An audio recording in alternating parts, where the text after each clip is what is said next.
What I want to talk to you about, and you would be a great person to actually discuss with, is that people actually mistake our old teachings or Mm-hmm. our old wisdom.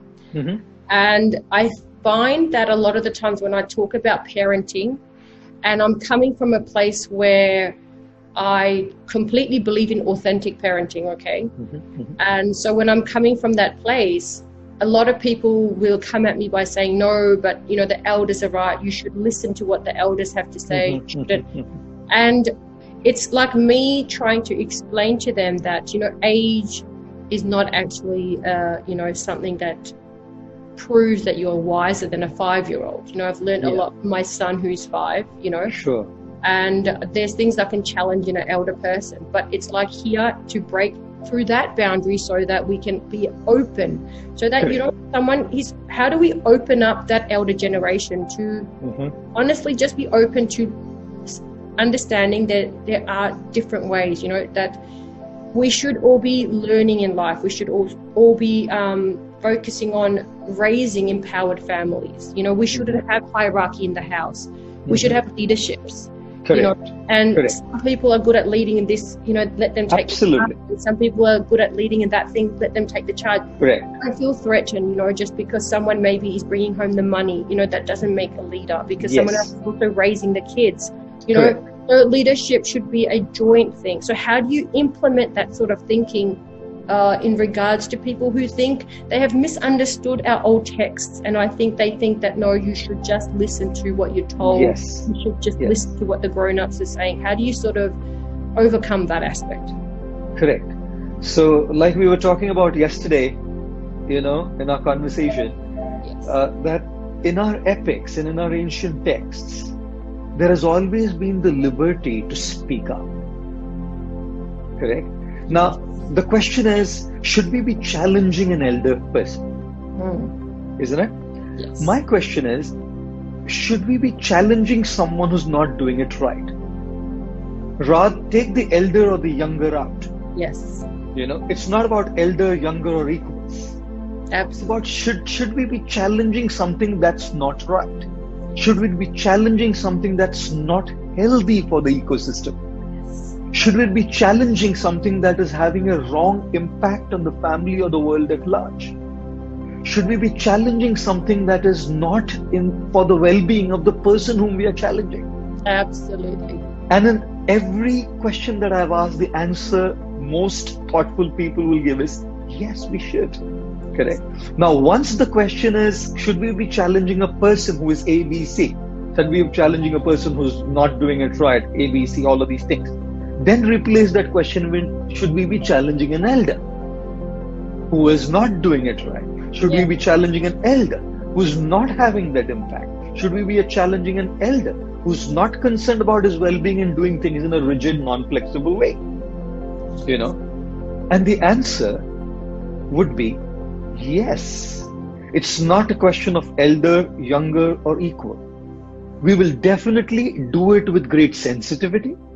We will definitely do it with great respect.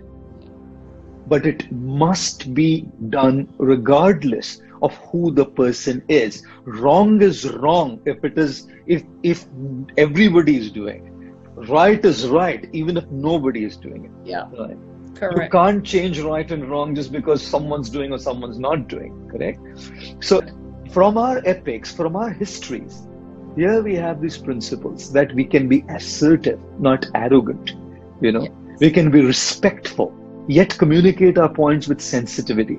And in terms of the other generation, on the other side, we can say, okay, I'll learn how to be assertive. I'll learn how to say, okay, challenge my elders and say, okay, this is something that we could have done better. Correct? But how would they open themselves up to this? Isn't it? Which is why I think communication is a very important principle. We have to sit down on the table and talk. If we do not talk, if we do not discuss, the same old rigid patterns repeat themselves. Correct? And when we communicate, we have to communicate in a way that we solicit a yes. Correct? So which basically means, how do we look at a win-win?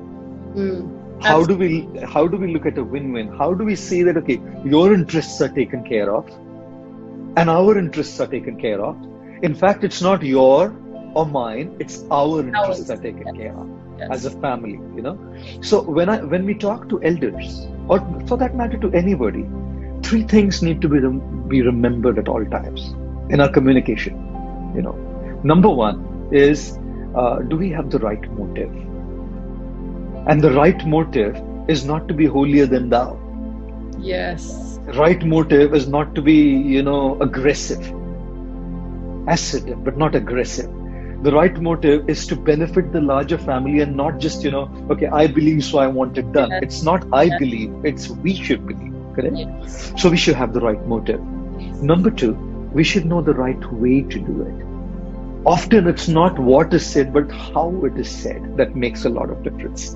And especially with elders, how it is said is so very important. Simply because they have age in their favor. They have a little more experience, quote unquote, from the world that they've lived in their favor. And obviously that kind of a superiority demands respect.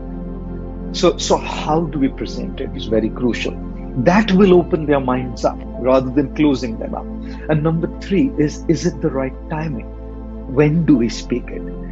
You know, when do we speak it? If there's something that's going wrong in the house and suddenly we bring it up saying, look, this is how you've done it this way, look what the outcome is. What if we just gave it 2 weeks to pass and then sat down and communicated and said, hey, wait a minute, you know, 2 weeks back this happened. How could we have done different? How could we have done it differently to avoid that? You know, so taking inputs from them, sharing our inputs. It's a dialogue. Sanskrit is called samvad, you know, and in that dialogue, I think there is a possibility to open hearts, open minds, and then, of course, when we serve them and we make emotional investments in relationships with them, that side also opens their hearts up, you know. So I think these are a couple of points I would say, you know, we should have the courage to challenge, and they should also have the openness to be challenged. I love what you said, because I am all about being very honoring who I am, honoring everybody for who they are. Yes. So I always live by that. I don't expect other people to change so that I feel better, you know, and that same way I honor who I am and have that relationship, you know, authentically with people. Correct. But what I learned from this moment is to actually choose the timing. Yes. Like choosing, being patient to Correct. when to say it, how to say it. Yes. That has really, really touched with me.